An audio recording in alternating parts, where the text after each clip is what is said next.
Halo teman-teman, selamat pagi semua. Sejarah merkantilisme. Merkantilisme muncul pertama kali pada abad 17 dan pertengahan pertama pada abad 18.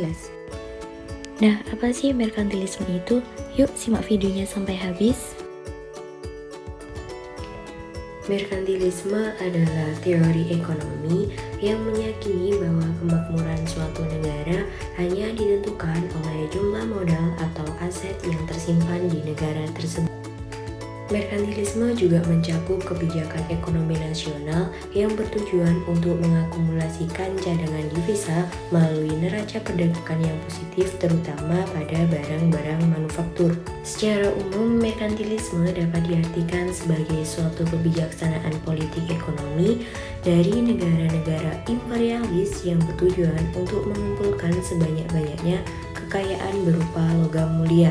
Logam mulia ini dijadikan sebagai ukuran terhadap kekayaan, kesejahteraan, dan kekuasaan bagi negara yang bersangkutan. Pengertian pandangan ekonomi Plato dan Aristoteles. Plato dan Aristoteles membahas kegiatan ekonomi dengan memasukkan unsur nilai di dalamnya. Segala aspek yang terkandung di dalam produksi itu seperti harga, pasar, uang, dan tingkat suku bunga. Pada zaman Romawi, pembahasan ekonomi menjadi lebih jelas, kemudian mengalami kemunduran pada zaman kegelapan dan kembali menarik untuk didiskusikan pada abad 12-13 dengan tokohnya yakni St. Thomas Aquinas. Pada periode abad ke-16 dan 17, pemikiran berkembang dari kaum merkantilisme.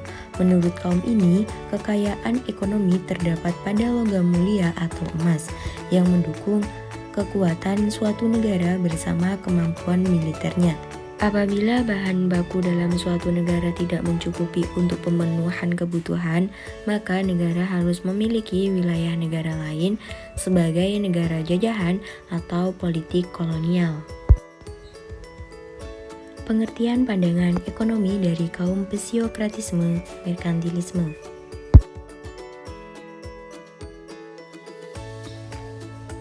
Kaum psikorat percaya bahwa sistem perekonomian juga mirip dengan alam yang harmoni. Dengan demikian, setiap tindakan manusia dalam memenuhi kebutuhannya masing-masing juga akan selaras dengan kemakmuran rakyat banyak. Manusia diberi kebebasan dan melakukan yang terbaik bagi dirinya masing-masing. Pemerintah tidak perlu campur tangan dan alam akan mengatur. Semua pihak akan senang dan bahagia. Inilah yang menjadi cikal bakal doktrin laissez-faire, laissez-passer, yang intinya adalah biarkan semua terjadi, biarkan semua berlalu, yaitu let go, let pass. Perekonomian bebas yang lebih dikembangkan oleh Adam Smith dalam ekonomi klasik. Selanjutnya yaitu tokoh merkantilisme. Yang pertama ada Jean Bodin 1830 sampai 1596. Jean Bodin adalah seorang ilmuwan berbangsa Prancis yang dapat dikatakan sebagai orang pertama yang secara sistematis menyajikan teori tentang uang dan harga. Menurutnya, bertambahnya uang yang diperoleh dari perdagangan luar negeri dapat menyebabkan naiknya harga barang-barang. Selain itu, kenaikan harga-harga barang juga dapat disebabkan oleh praktik monopoli dan pola hidup mewah dari kaum bangsawan dan raja. Yang kedua yaitu ada Thomas More 1571 sampai 1641. Thomas More adalah saudagar kaya yang berasal dari Inggris. Dia banyak menulis tentang perdagangan luar negeri. Buku berjudul England's Treasure by Free Trade. Menurut Moon, untuk meningkatkan kekayaan negara, cara yang bisa dilakukan adalah lewat perdagangan. Dia berpedoman bahwa nilai ekspor ke luar negeri harus lebih besar dibandingkan dengan yang diimpor oleh negara itu. Menurutnya pula, perdagangan masih tetap akan menguntungkan sekalipun tidak memiliki emas dan perak, dengan cara melakukan transaksi pembayaran lewat bank. Yang digunakan sebagai jaminan kredit adalah komoditi yang sedang diperjualbelikan itu. Yang ketiga yaitu ada Jean Baptiste Colbert 1619 sampai 1683. Jean Baptiste Colbert adalah seorang pejabat negara Perancis. Tujuan yang dibuat kebijakan olehnya lebih mengarah pada kekuasaan dan kejayaan negara daripada untuk meningkatkan kekayaan orang per orang. Ia mendorong usaha dalam sektor kerajinan dan perdagangan dengan menekankan pengenaan biaya impor, dengan tujuan memberikan subsidi ke setiap sektor ekonomi. Yang keempat yakni ada Sir William Petty 1623 sampai 1687. Sebagai ahli akademis yang mengajar di Oxford University, Sir William dengan karyanya yang berjudul A Treatise of Tax and Contribution yang berisi tentang teori upah yang menyatakan bahwa bukanlah jumlah hari kerja yang menentukan nilai suatu barang, melainkan biaya yang diperlukan agar para pekerja tersebut dapat tetap bekerja. Dengan kata lain, upah ditentukan oleh kebutuhannya untuk bisa tetap bekerja. Yang kelima yakni ada Sir Dudley North 1641 sampai 1691. North adalah salah satu tokoh yang mendukung adanya perdagangan bebas tanpa adanya campur tangan dengan intervensi dari pemerintah melalui perundang-undangan dan segala peraturannya. Ia juga menekankan bahwa pemerintah tidak perlu lagi mencegah larinya emas ke luar negeri selama emas tersebut digunakan sebagai keperluan perdagangan. Selanjutnya yakni ada teori merkantilisme.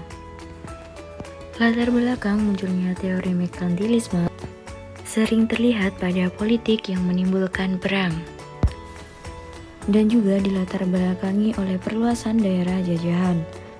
Teori ekonomi merkantilis dalam penerapannya saat ini sangat bervariasi dari penulis ke penulis dan telah berkembang dari waktu ke waktu. Kebijakan-kebijakan yang ada dalam sistem ekonomi merkantilis antara lain: yang pertama ada pendiri daerah jajahan di luar negeri. Yang kedua, tarif tinggi dikenakan pada produk jadi. Ketiga, mengoptimalkan penggunaan sumber daya dalam negeri. Yang keempat ada ekspor emas dan perak, termasuk metode pembayaran dilarang. Tujuan utama dari konsep atau teori merkantilisme adalah untuk membangun suatu bangsa, terutama di masa perang yang terus-menerus.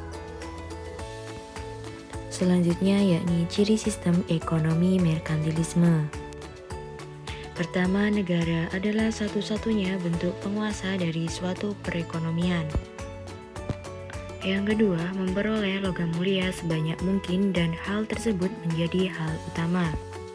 Yang ketiga yaitu fokus pada neraca perdagangan yang surplus yang merupakan bentuk perolehan keuntungan yang besar dari perdagangan luar negeri. Selanjutnya ada dampak munculnya merkantilisme. Merkantilisme berdampak besar terutama terkait revolusi melawan kerajaan. Hal ini berawal dari rakyat di sisi lain.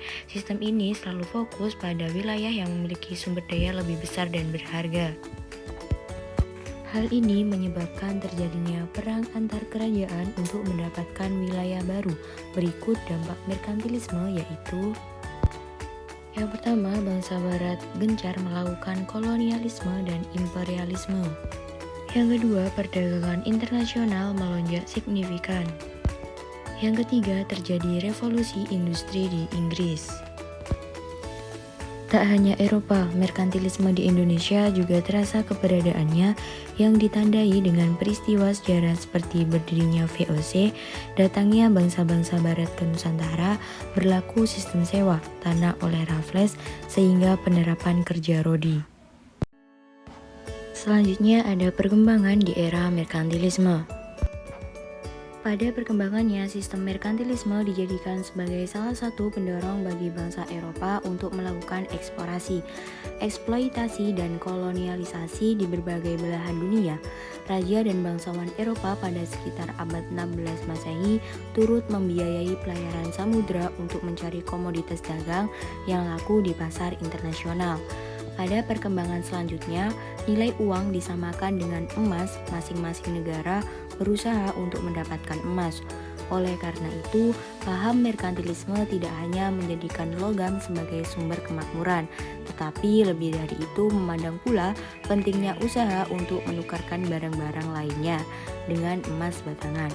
Hal ini ditandai dengan semakin banyaknya arus masuk emas ke pasaran Eropa. Selain itu, ditandai pula dengan semangat bangsa-bangsa Barat untuk melakukan penjelajahan atau perdagangan dengan dunia timur yang kaya akan sumber daya alam bagi pemenuhan pasar Eropa. Sejak saat itu, tidak sedikit penjelajahan dan pelayaran bangsa-bangsa Eropa yang dibiayai oleh raja atau negara. Selanjutnya ada contoh real merkantilisme.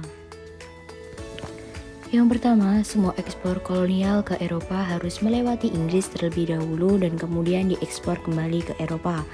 Yang kedua, Undang-Undang Navigasi Inggris tahun 1651 melarang kapal asing yang melakukan perdagangan pesisir. Di bawah kerajaan Inggris, India dilarang membeli dari industri dalam negeri dan dipaksa untuk mengimpor garam dari Inggris. Protes terhadap pajak garam ini menyebabkan pemberontakan pajak garam yang dipimpin oleh Gandhi.